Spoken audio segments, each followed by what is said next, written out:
Hello friends, ये जो है आज हम पढ़ेंगे समास। इसमें जो है हम पार्ट 2 है, इसमें हम समास के जो है प्रकार पढ़ेंगे। तो इससे पहले मैं आप लोगों को एक बात बताना चाहती हूँ कि पार्ट 1 में जो है हम जो है समास और समास विग्रह तथा समास के भेद के जो है हम 2 प्रकार पढ़ चुके हैं, जो कि है अव्ययी भाव समास और तत्पुरुष समास। और मैंने बहुत सी बातें आप लोगों को तत्पुरुष समास और अव्ययी भाव समास के बारे में बताई थी।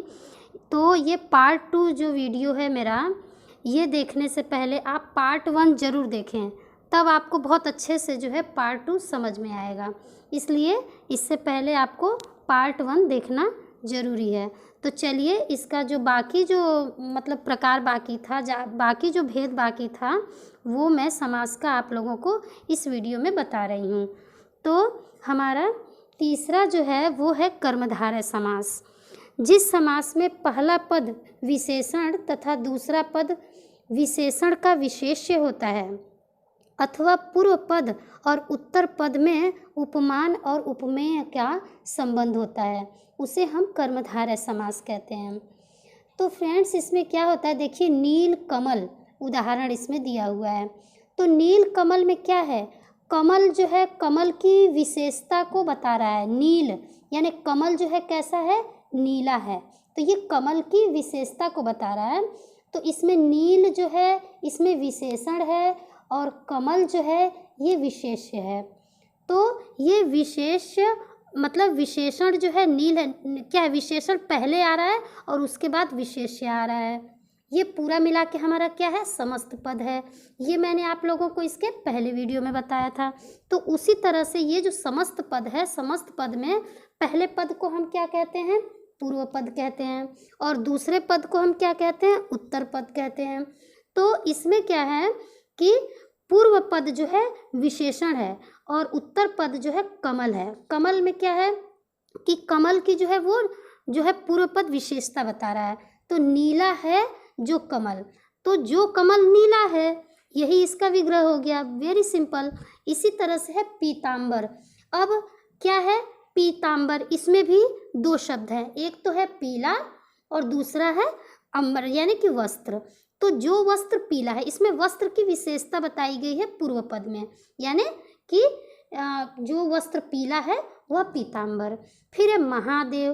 तो अब इसमें भी देखिए पूर्व पद है और उत्तर पद है, यानी कुल मिला के ये क्या है, समस्त पद है। महादेव एक समस्त पद है, इसको हम कहेंगे समास की भाषा में। तो महा क्या है, महा पूर्व पद और देव जो है उत्तर पद, यानी महा जो है विशेषण है। किसकी विशेषता बता रहा है, विशेष्य की विशेषता बता रहा है, यानी देव की विशेषता बता रहा है। तो महादेव यानी महान है जो देव, तो वह क्या है, कर्मधारय समास है। इस तरह से हमारी ये कर्मधारय समास जो है हम इस तरह से हम पहचान लेते हैं और विग्रह करते हैं। इसके बाद है फ्रेंड्स हमारा 4 जो है 4th नंबर है द्विगु समास। इसमें क्या होता है कि जिस समास में पहला पद संख्यावाची होता है वह द्विगु समास कहलाता है।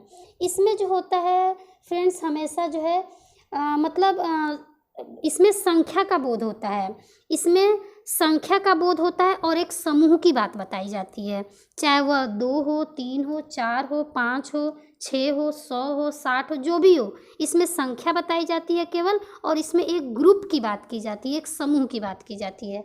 जैसे मेरा उदाहरण है कैसे, नवग्रह, यानी ये क्या है, 9 ग्रहों का समूह है। एक जगह जो 9 ग्रहों का समूह है, इकट्ठा है, जो हम जानते हैं 9 ग्रह के रूप में, तो इसे हम क्या कहते हैं, ये समूह का बोध करा रहा है, एक ग्रुप का बोध करा रहा है हमको। तो ये हमारा जब समूह, कहीं भी हम विग्रह करते समय जब समूह शब्द आ जाएगा तो समझिए कि ये हमारा द्विगु समास है। और इसके साथ साथ हमें ये भी ध्यान देना है कि इसमें संख्याएं जरूर आनी चाहिए। जैसे नव मीन्स 9 ग्रहों का समूह। इसके बाद है चौमासा, 4 मासों का समूह। इसके बाद है शताब्दी, 100 वर्षों का समूह। तो ये क्या है, समूह का बोध हो रहा है, एक ग्रुप का बोध हो रहा है। तो ये हो गया हमारा द्विगु समास। इसके बाद है नेक्स्ट है फ्रेंड्स हमारा द्वंद्व समास। तो द्वंद्व समास में हमेशा ये याद रखना है आपको कि इसमें और शब्द आता है, और यू और के बाद जो है एक और चिन्ह आता है जिसे हम योजक कहते हैं।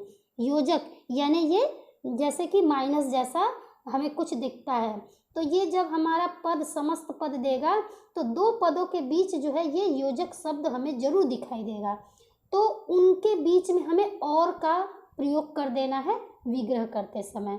तो इसकी डेफिनेशन हमारी है, इसका परिभाषा जैसे इसको हम कैसे परिभाषित करेंगे ये इस तरह से हम देखिए बताती हूँ कैसे। जिस समास में दोनों पद समान रूप से प्रधान हो और दोनों शब्द और तथा या अथवा अन्य समुच्चय बोधकों से न जुड़कर योजक चिन्ह से जुड़े हों उसे द्वंद्व समास कहते हैं।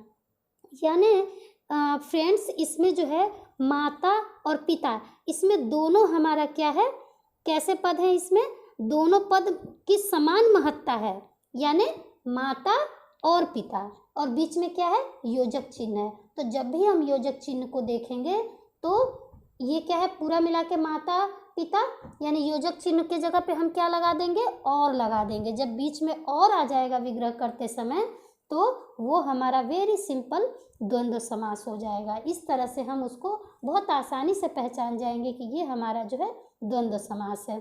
और से विग्रह करेंगे और योजक शब्द को, योजक चिन्ह को देखकर जो है हम आसानी से उसे पहचान लेंगे। नेक्स्ट है हमारा बहुब्रीहि समास। तो बहुब्रीहि समास में अब हम देखिए इसकी परिभाषा क्या है। जिस समस्त पद में कोई भी पद प्रधान न हो और समस्त पद किसी संज्ञा शब्द की विशेषता बताए या विशेषण की भांति प्रयुक्त हो उसे बहुब्रीहि समास कहते हैं। देखिए इसमें क्या होता है स्टूडेंट, मतलब कि फ्रेंड्स, इसमें ये होता है कि इसमें कोई भी पद प्रधान नहीं होता है, और इसमें क्या होता है कि जैसे एक तीसरे की तरफ, किसी तीसरे की तरफ इशारा होता है। ये मेरी ट्रिक है कि इसमें जो है हमेशा तीसरे की तरफ इशारा किया जाता है। जैसे देखिए एक मेरा एग्जाम्पल है दशानन। तो दशानन यानी कि कोई बिल्कुल कोई एक होगा, कोई अलग ही होगा, जैसे वैसा कोई और दूसरा नहीं होगा, कोई तीसरा होगा और जो बिल्कुल अलग होगा, जैसे दशानन। अब दश है आनन जिसके अर्थात, और बीच में अर्थात जरूर लगता है, अर्थात वह रावण, यानी कि इन दशानन तो दिया गया है समस्त पद, लेकिन यह जो है इशारा किसके तरफ कर रहा है, एक तीसरे के तरफ इशारा कर रहा है, जो कि कोई नहीं है, केवल एक सिंगल ही है जिसे हम सारी दुनिया हम जानते हैं। तो इसे हम बहुब्रीहि समास कहते हैं। तो दशानन के रूप में कोई और है क्या, किसी और को आप जानते हैं, नहीं जानते हैं। दशानन केवल एक रावण ही था जिसके 10 आनन थे। इसके बाद है मुरलीधर। तो मुरलीधर यानी मुरली को धारण करने वाला, अर्थात वह कौन है, कृष्ण है। यानी मुरली किसी और ने नहीं धारण किया था, किसने धारण किया था, कृष्ण ने धारण किया था। यानी बीच में इसमें भी अर्थात करके हम एक तीसरे की तरफ जो है इशारा कर देते हैं। तो इस तरह से इसे हम क्या कहेंगे, बहुब्रीहि समास। इसके बाद है लंबोदर। तो लंबा है उदर जिसका, अर्थात वह कौन है, गणेश। किसका लंबा है उदर, क्या संसार में किसी और का भी उदर लंबा है, नहीं है, किसका है, केवल गणेश का है।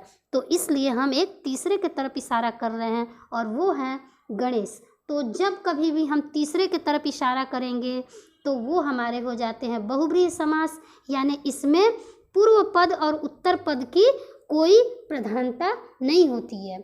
इसके बाद है नीलकंठ। अब बताइए नीला कंठ किसका है, अर्थात वह शिव। केवल शिव ही ऐसे हैं जिनके कंठ क्या है, नीला है। क्या किसी और का भी कंठ नीला है, नहीं, केवल शिव जी ऐसे हैं जिनका कंठ नीला है। तो इस तरह से अर्थात शब्द का यूज करते हुए हम किसी तीसरे की तरफ इशारा करते हैं जब, तो वो हमारा हो जाता है बहुब्रीहि समास। आज जो है हमारा जो है इस तरह से समास का चैप्टर जो है पार्ट 1 और पार्ट 2 में मिला के फिनिश होता है। और मुझे उम्मीद है कि आप मेरी इस वीडियो को ज़रूर देखेंगे और पसंद करेंगे। अगर आपको पसंद आए तो ज़रूर लाइक कीजिए और शेयर कीजिए। Thank you. Have a nice day.